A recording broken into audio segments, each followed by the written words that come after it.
요즘 꽃들이 만발해서 참 환경이 좋습니다. 황사가 조금 문제이기는 하지만 산에 가도 꽃이 피었고 들판에 가도 꽃이 피었고 각 가정의 정원에도 보면 꽃들이 활짝 피었습니다. 이때 찾아온 게 이제 벌인데, 벌에 대한 얘기를 좀 해드리겠습니다. 벌 중에 여왕벌이라는 벌이 있죠. 근데 그 여왕벌은 일벌들 중에서 생식을 담당하는 암컷벌이죠. 그런데 여왕벌만 암컷은 아닙니다. 일벌들도 다 암컷이에요. 근데 생식은 감당할 수가 없습니다. 구조상 그렇다고 그래요.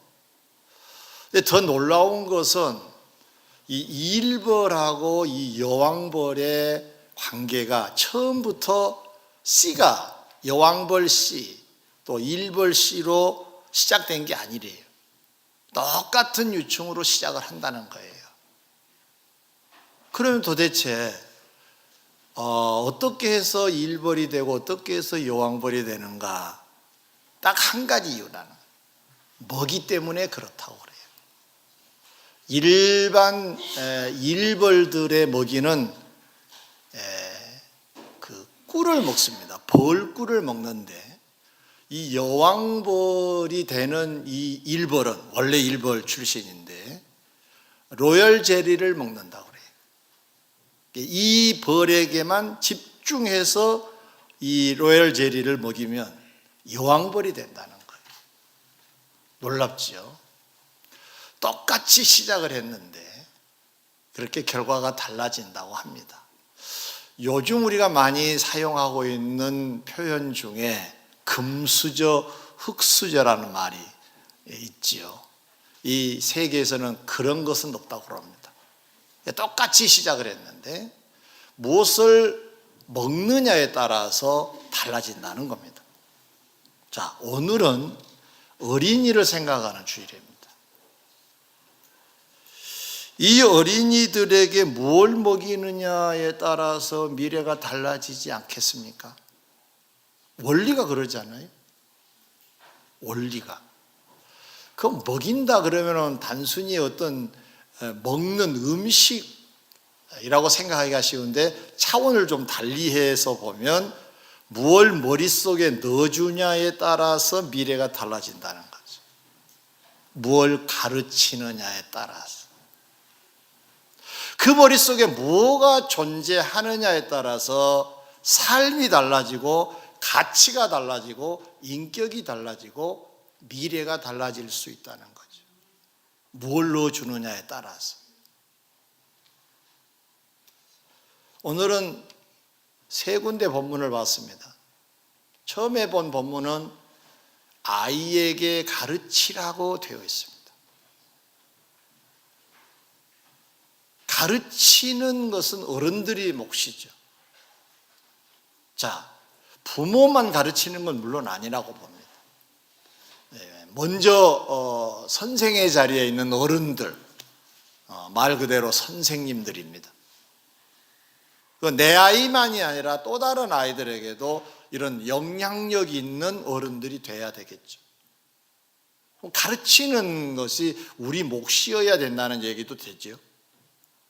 그러면 여왕벌과 일벌로 나눠진 것은 먹이 때문에 그랬다. 뭘 먹느냐, 무엇이 들어가느냐에 따라 달라졌다고 했는데, 그러면 우리 어린아이들에게 뭘 주면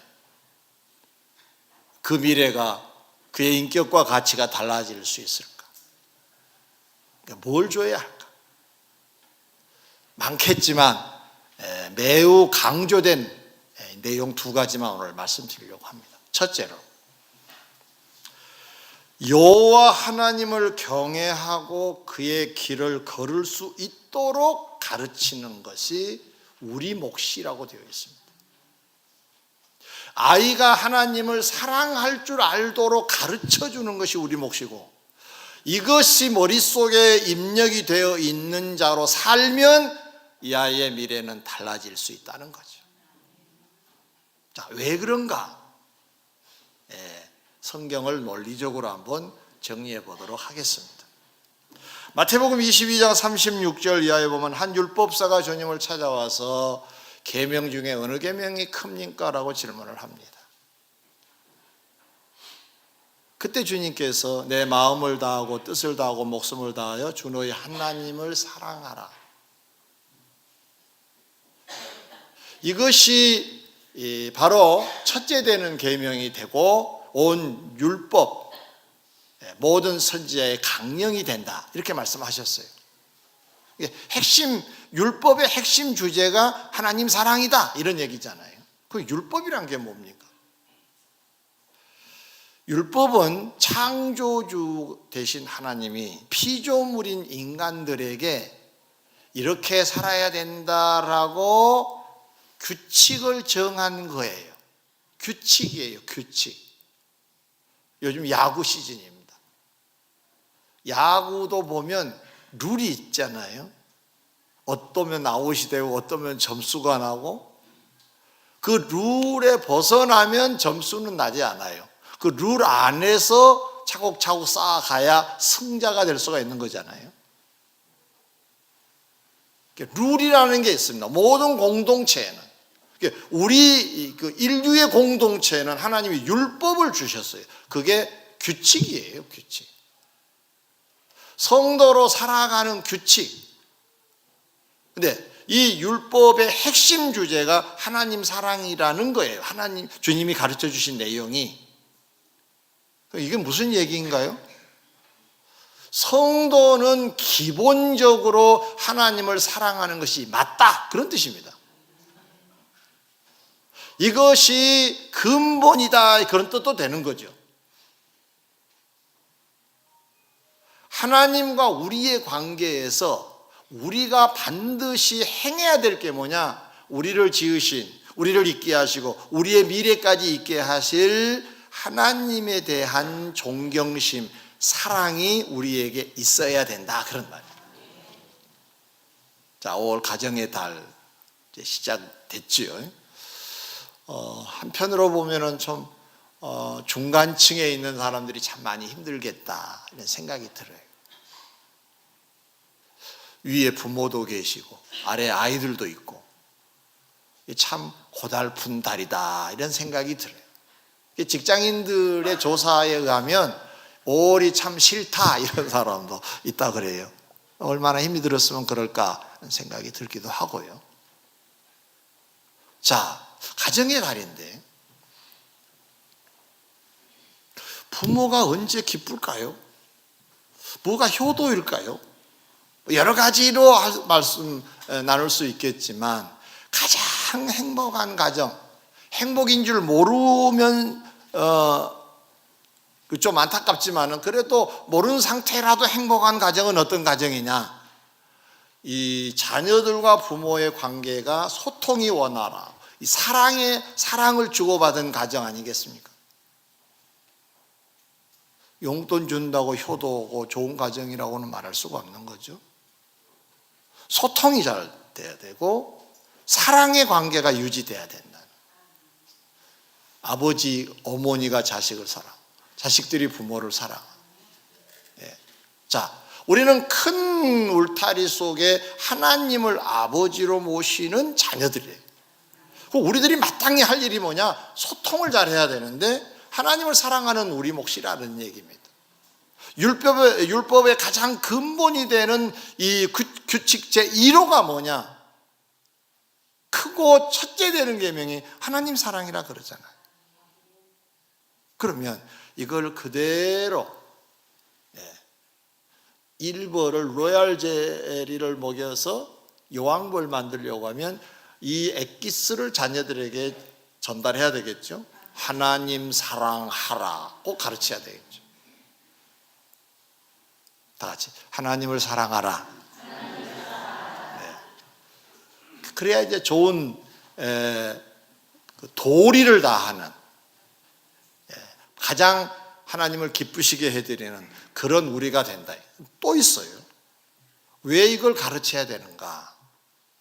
시편 128편 1절 2절 우리가 읽었습니다마는 여호와를 경외하며 그의 길을 걷는 자마다 복이 있도다. 그 복이 무엇인가 봤더니 내가 내 손이 수고한 대로 먹을 것이라 내가 복되고 형통하리로다. 아멘. 뭐 이런 얘기가 되죠. 좀 이렇게 스토리로 만들면 하나님을 섬기는, 하나님을 사랑하고 존중하는 그 근본적으로 그런 자가 되었더니 하나님이 이번에는 복의 근원자가 되시니까 복을 주셨다. 이런 논리 아니겠어요? 자, 우리 자녀들에게 왜 하나님 사랑하는 것을 가르쳐야 되느냐? 근본을 알게 할 뿐만 아니라 복받게 해주기 위해서 가르쳐야 한다는 거죠. 아이들만 가르치면 되겠습니까? 우리도 그런 자로 살아야 복이 될 줄 믿습니다.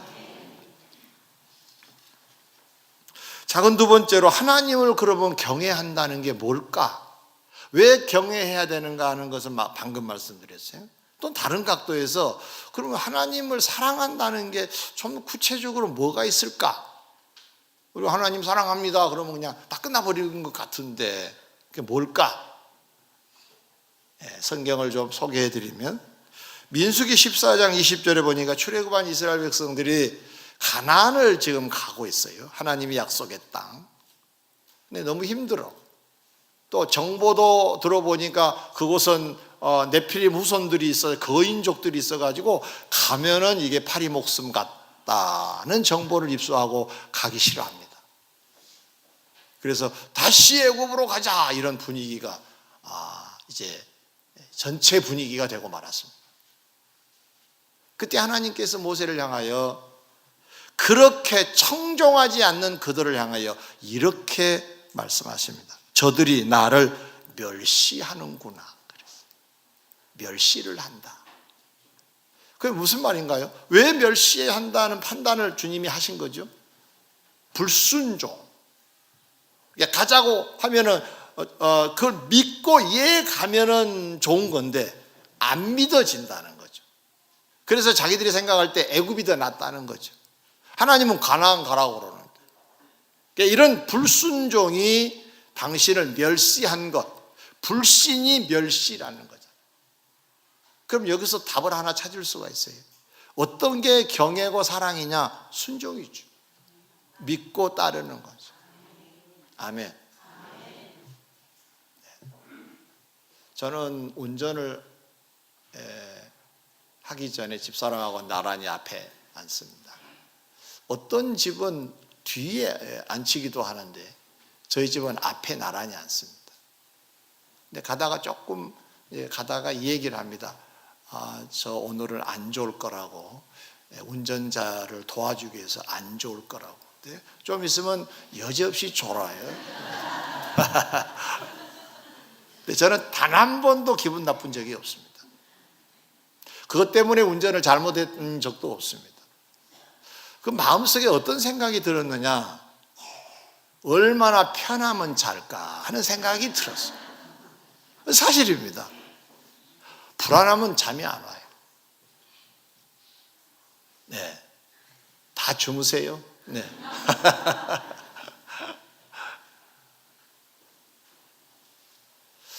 신앙생활 하면서 믿는다고 하는 것이 얼마나 중요한 것인가를 우리가 아는데, 하나님이 믿어지시면 하나님 말씀도 믿어져야 될 줄 믿습니다. 그냥 그 말씀 따라서 그냥 사는 게 하나님을 사랑하는 거예요. 근데 언제 이게 잘 안 되냐? 내가 생각해 보니까 큰 한인 것 같다 해서 엇박자를 놓을 때 불순종이 되는 거죠. 그러면 이 내용을 헤쳐보면 그 속에 뭐가 들어있느냐? 하나님을 멸시하는 게 들어있다는 거예요. 이게 멸시라고 해요, 성경에서. 그럼 우리가 하나님을 존경해도 부족한 건데 멸시하면 이게 아웃감이죠. 하나님을 믿으시면 아멘. 인도하심도 믿으시면 아멘. 그럼 그냥 감사하면서 따라갑시다. 그러면 그게 사랑하는 거라고요. 그게 사랑하는 것이 된다고요. 하나님 사랑하시면 아멘. 그러면 청종을 하셔야 됩니다. 또 하나 예를 들어볼게요. 말라기 1장 8절 이하에 보면 말라기 시대에 성경 구약 제일 마지막 성경이지요. 거기에 보면 이스라엘 백성들이 하나님께 제사를 드린 내용이 소개가 돼요. 제사를 드렸다는 것은 신앙이 있다는 얘기잖아요. 근데 하나님께서 그 제사를 받으시고 야단을 치세요. 너희놈들 이렇게 야단을 치십니다. 이게 맞냐? 이렇게 야단을 치세요.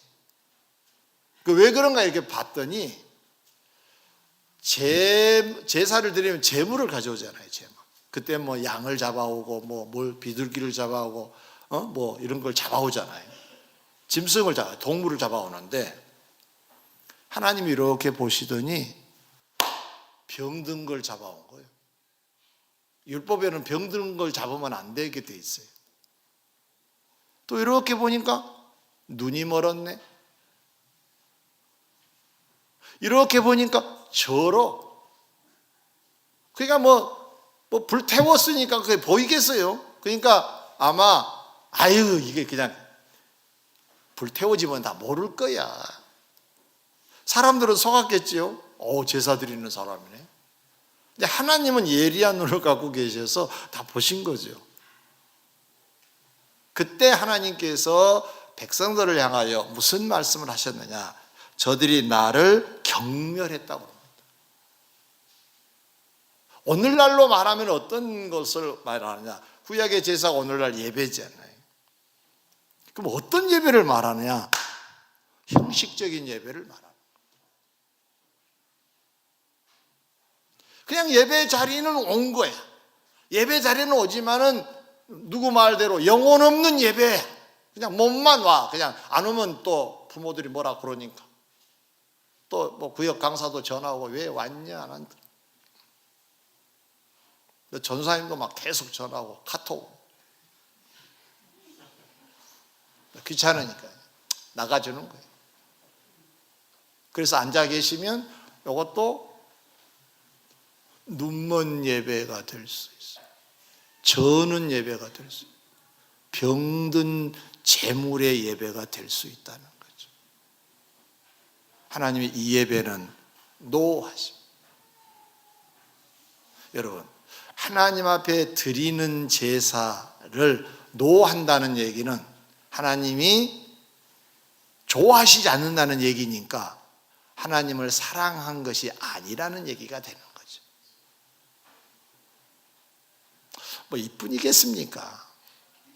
하나님과 관계된 것들, 그것이 말씀이든 그것이 제사, 예배든 그것이 봉사든 어떤 것이든지 하나님을 경외한 자는 그 모든 것을 대할 때도 존중히 여기는 것이 하나님을 사랑한 것인 줄 믿습니다. 우습게 여기면 안 됩니다. 습관에 빠져서 드리는 것도 위험합니다. 졸지 않는 것이 좋습니다. 정신을 모아서 예배하는 것이 좋습니다. 딴 생각은 이따 집에 가서 하시고 오직 주를 향하는 예배가 좋은 예배인 줄 믿습니다. 이렇게 성의 있게, 성실하게, 진실하게 예배 드리는 거, 봉사하는 거, 헌신하는 게 다 뭐냐? 하나님을 존중히 여기는 것이다. 이것이 하나님 사랑이고 이것이 하나님을 경외한 자여서 이런 자에게는 하나님이 복을 약속하신 줄 믿습니다.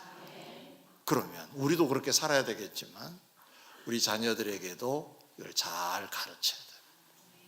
예배 잘 드리는 자녀들이 되도록 하나님을 향할 때 성실하게 행할 수 있도록 형식적으로가 아니라 진실하게 행할 수 있도록 가르쳐야 해요. 저들의 미래가 복된 미래가 될 줄 믿습니다. 일벌로 키울 것이냐 여왕벌로 키울 것이냐는 것은 여러분이 무엇을 주느냐에 따라 달라질 것입니다. 큰 두 번째입니다. 어떤 가르침이 훌륭한 가르침이 될까? 사람을 사랑할 줄 아는 자로 가르치는 것이 훌륭한 가르침이라는 겁니다. 사람을 사랑할 줄 아는 자로 가르치는 것. 왜 그래야 되는가? 첫 번째로 마태복음 22장 아까 우리가 말씀드리다가 중간에 멈췄어요. 하나님 사랑이 율법과 선지자의 대강령이라, 이거 크고 첫째 되는 계명이다 그랬어요. 둘째도 나와요. 거기 나와요. 둘째. 셋째는 없어요. 둘째까지만 나옵니다. 이 말은 하나님과 우리의 관계에서 이제 규칙을 정해 놓으셨는데 가장 중요한 규칙이 두 가지. 이 뿌리 근본이 두 가지인데 하나는 하나님 사랑, 하나는 사람을 사랑하라는 거죠. 이웃 사랑.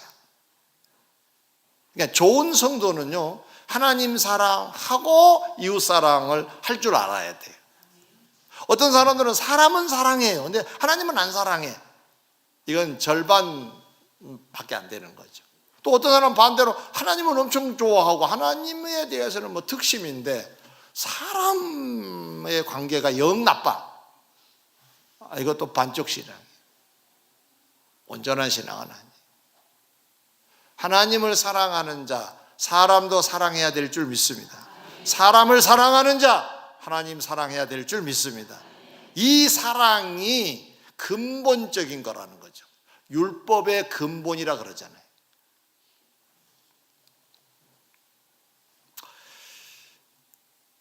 부모 슬하의 자녀들이 가난하든 부하든 서로 우애 있게 보내면 부모들의 입장에서는 참 흐뭇합니다. 어떤 할머니에 대한 얘기입니다. 자녀들이 몇 명 있었는데 남편이 일찍 세상을 떠나고 이제 혼자 사시는데 재산이 좀 있어요. 그런데 이 재산을 서로 좀 가지려고 형제들끼리 노상 싸운다는 거예요. 꼴 보기 싫어서 집을 나왔다 그러더라고요. 그래서 어느 조그마한 방을 하나 얻어서 거기서 혼자 사시는 거예요. 불행하잖아요. 우리가 흔히 볼 수 있는 장면들입니다. 참 안타까운 거죠. 형제가 우애하여서 사는 것, 연합하여 동거하는 것과 같은 말인데요. 시편 133편에는 뭐라고 말씀합니까? 이게 선하고 아름답다 그랬어요. 하나님이 이곳에 복을 명하셨다 그랬어요. 아멘. 아멘.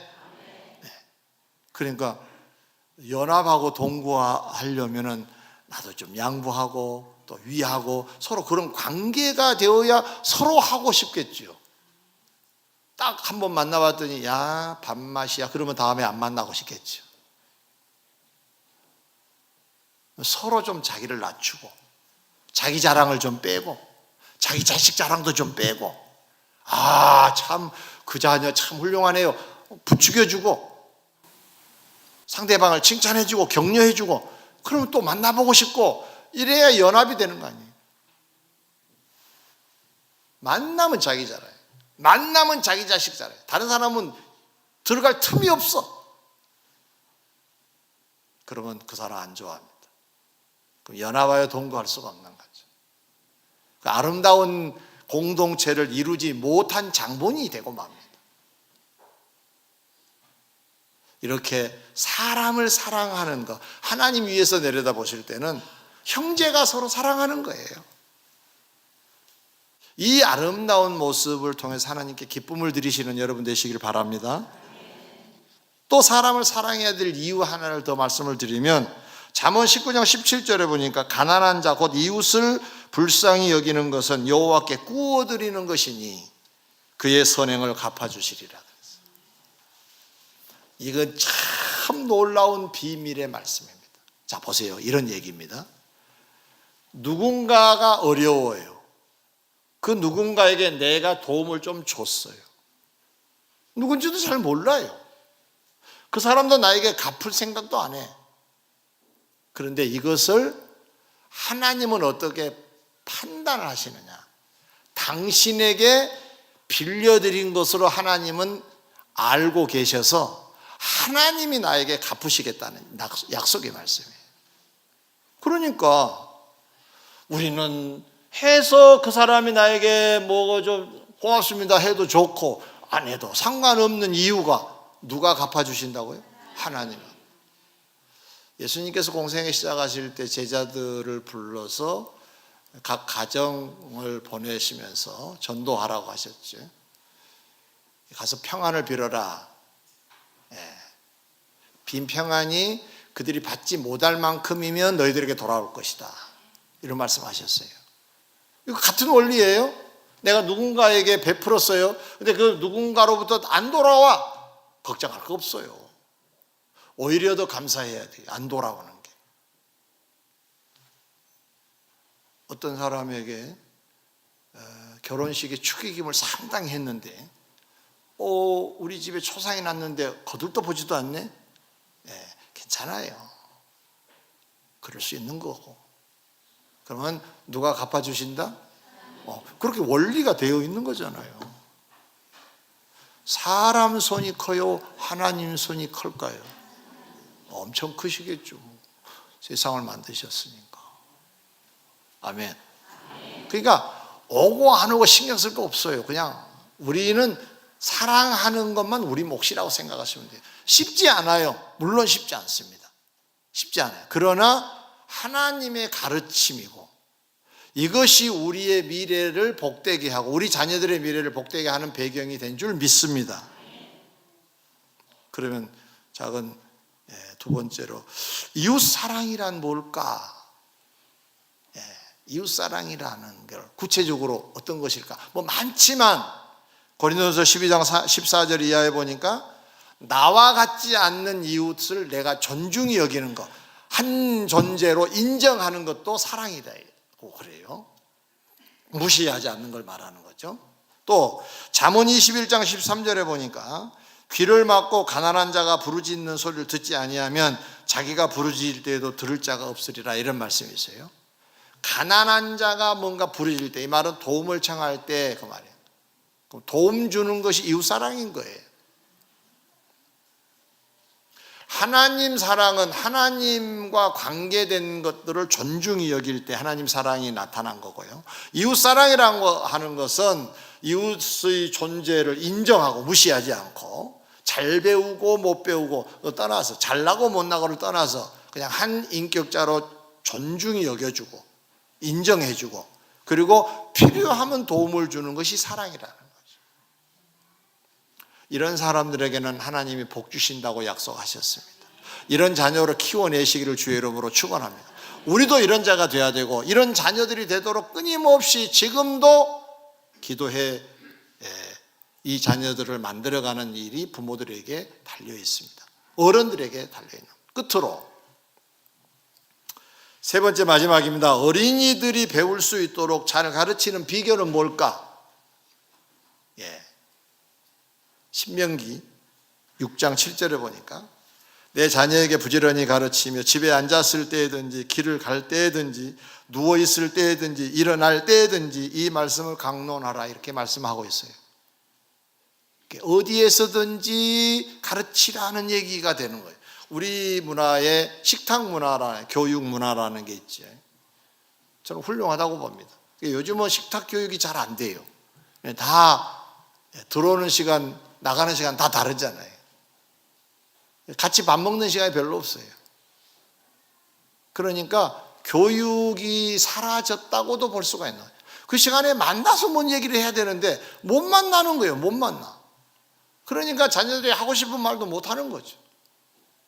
참 사회가 이상한 사회가 되고 말았는데 성경은 이걸 뛰어넘어서 이렇게 말씀합니다. 누워 있을 때든지 앉아 있을 때든지 길을 갈 때든지 무엇을 할 때든지 이 말씀을 강론하라. 이 말씀이 무슨 의미냐 하면은 언제든지 어떤 교육의 찬스다 생각되어지면 가르치라는 거죠. 좀 아이들 표현으로 표현한다면 잔소리 많이 하라는 거죠. 아유, 다 컸는데. 예. 어떤 할머니, 100세 가까운 할머니가 환갑이 훨씬 넘은 아들에게 뭐라 그런 줄 아세요? 예, 외출할 때 꼭 해주는 말씀이 차 조심해라. 사람 조심해라. 환갑 넘었는데. 어른들이 볼 때는 다 애지요. 네. 여러분 자녀들 다 컸다고 생각하지 마세요. 그냥 포기하지 마세요. 왜 손 놓으세요? 그냥 잔소리 좀 하세요. 인상 한번 쓰더라도 해 주셔야 돼. 그게 남아요. 그게 축적되고 그것이 결국은 그 사람의 미래를 결정할 거 아니에요. 언제 해주겠어요? 저도 잔소리라고 하면은 잔소리 엄청 많이 들었어요. 저는 어렸을 때부터 저희 아버님이 특수교육을 저에게 시키셨어요. 그래가지고 딱 저하고 겸상을 하시는, 이게 특수교육이에요. 우리 식구들은 다른 상에서 먹어요. 저하고 아버지하고만 겸상을 해서. 빨리 먹고 친구들하고 놀러 가기 위해서 막 먹으면 먹을 때 소리 내면 안 된다. 그러면 딱 멈춰져요. 그래도 그 다음날 또 먹어요. 그렇게. 그런데 어느 날 생각이 났어요. 어느 날부터 고치기 시작했어요. 한두 번 하고 아이고 했으니까 그랬더라면 나는 지금도 아마 이상하게 살 거예요. 완벽한 교육이었다라고 말할 수는 없지만 그래도 과거의 나와 비교하면 조금 다듬어졌다고 볼 수가 있죠. 왜? 그 잔소리 때문에, 그 부모님의 교육 때문에. 저는 그렇게 믿어요. 그 덕을 톡톡히 보고 있습니다. 누군가가 우리 집에 오시면 반드시 대문까지 나가서 잘 가시라고 인사하는 것을 가르쳤어요. 그걸 배웠습니다. 지금은 안방에서 문 닫으면서 잘 가세요 그러지 않습니다. 여러분 자녀는 어떻게 하고 있나요? 잘 가르치고 계신가요? 어떠세요? 잔소리 좀 하세요. 잔소리. 수시로 좀 하세요.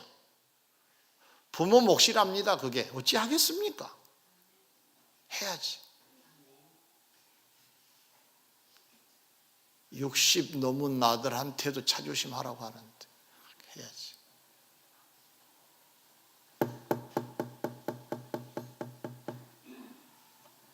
다 컸다고 생각하시지 마세요. 네, 우리 미완성이잖아요. 또 하나 있습니다. 이 말씀만 드리고 마치겠습니다. 디모데전서 4장 12절에 사도 바울이 디모데에게 당부한 내용입니다. 누구든지 내 연소함을 없이 여기지 못하게 하고 오직 말과 행실과 사랑과 믿음과 정절에 있어서 믿는 자에게 본이 되라. 본이 되라. 보여주라. 어떤 교육학자가 그런 말이에요. 최고의 교육은 보여주는 거라. 듣는 것보다 더 효과적인 게 보여주고 듣게 하는 거라는 거죠. 보여줘야 돼. 우리가 보여주는 게 신앙을 보여주는 거죠. 오늘도 여러분은 지금 교육 현장에 와 계십니다. 주일에 교회에 오시는 거 자녀에게 보여주시는 거죠. 지금 예배 드리는 자세 자녀들이 보고 있으면 보여주는 거죠. 네, 조는 걸 보면 안 될 건데, 그러면 졸 건데.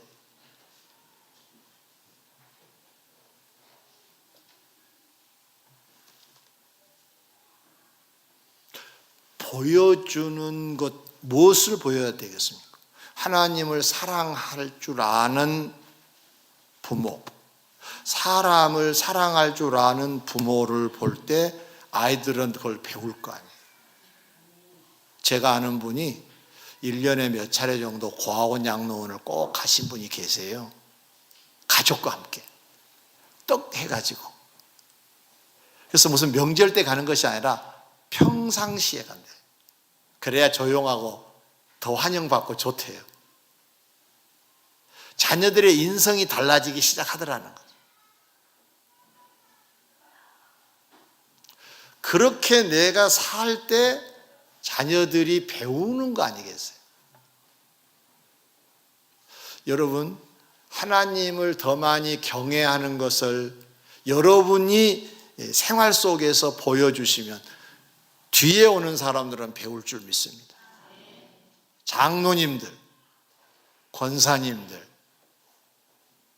지위 좀 교회에서 있으신 분들이 잘하시면 뒤에 오는 사람들도 저렇게 믿는 거구나 배울 거 아니에요.